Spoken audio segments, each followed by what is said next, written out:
জীবন স্রোতের মতন বহমান। মানে আমি একটা ব্যাগ নিয়ে ঘুরলাম, সেই দিন আর নাই। বই পড়ি না, যে কারণে আমাদের শিক্ষার খুব অভাব। শিল্প কর্ম করা উচিত শিক্ষিত লোকের। আর ভালো স্ক্রিপ্ট না হলে ভালো পারফরমেন্স হবে না। যার ভিউ বেশি তাকে নিয়েই করছে, সে জানুক না জানুক। তো নান্দনিক বিষয়টা এই জন্য কমে গেছে। এখন ওই আমি কিছু কাজ করছি, অ্যাডের কাজ করলাম, আরও করব। এটা এবি পলিমার একটা কোম্পানির একটা অ্যাড, পাইপের অ্যাড করলাম গতকাল। তো ওদেরই আরও কাজ আছে, ওদের কাজগুলি করব, ওদের সাথে কাজ করছি। আর ফরিং ফ্লাই নামে একটা কোম্পানি,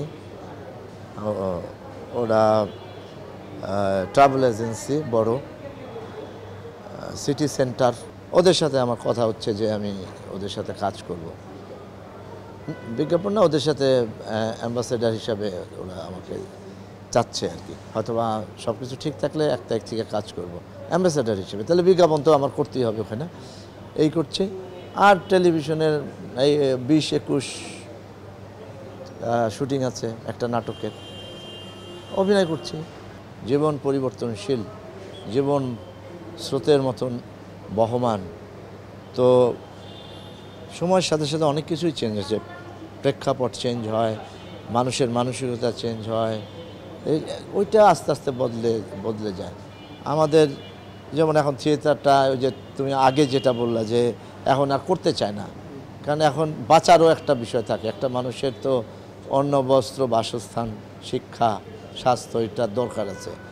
মানে আমি একটা ব্যাগ নিয়ে ঘুরলাম, সেই দিন আর নাই। এখন কোনো কবিরা ব্যাগ নিয়ে বড় চুল নিয়ে ঘুরে না, প্যান্ট শার্ট পরিয়ে করে। এটা পরিবর্তন। তো সেটাই আর কি। তো এইভাবেই চেঞ্জ হচ্ছে। এবং এখন আমরা প্রযুক্তির যুগে পড়াশোনাটা আমরা বই পড়ি না, যে কারণে আমাদের শিক্ষার খুব অভাব। অশিক্ষিত লোকে ভরে গেছে। এবং শিল্প কর্ম করা উচিত শিক্ষিত লোকের, যারা জানে শোনে। আমাদের মতো অশিক্ষিত লোকের করা উচিত না। আসলে জোর করে আমি হয়তো আসছি, চেষ্টা করি, তারপরে কিন্তু শিক্ষিত হইতে হবে। তো এখন তো এরকম পাওয়া যায় না। যেমন এখন কোনো স্ক্রিপ্ট হবে না।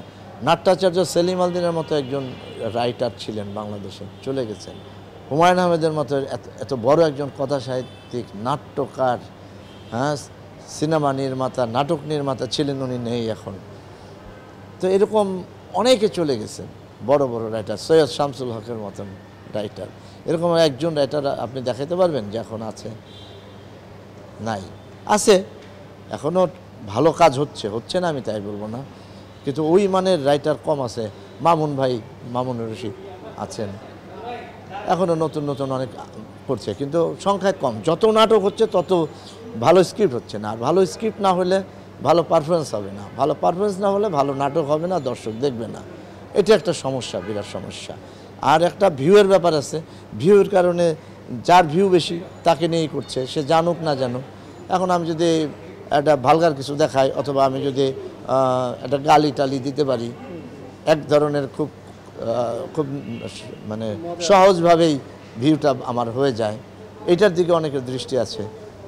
কিন্তু নান্দনিক বিষয়টা এই জন্য কমে গেছে। এখন আমি কোনোটাই বলবো যে নেই, এখনও কিন্তু অনেক ভালো ভালো ফিল্ম হচ্ছে, হ্যাঁ, ওয়েব হচ্ছে, কত সুন্দর সুন্দর সিনেমা হচ্ছে, অনেক ভালো ভালো সিনেমা হচ্ছে।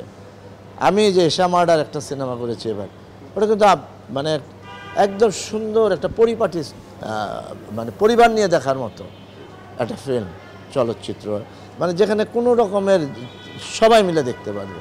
কোনো গালাগালি, কোনো মারামারি, কোনো ধরাধরি, কোনো খুন খারাপি, এই সেই এত বেশি কিছু নেই।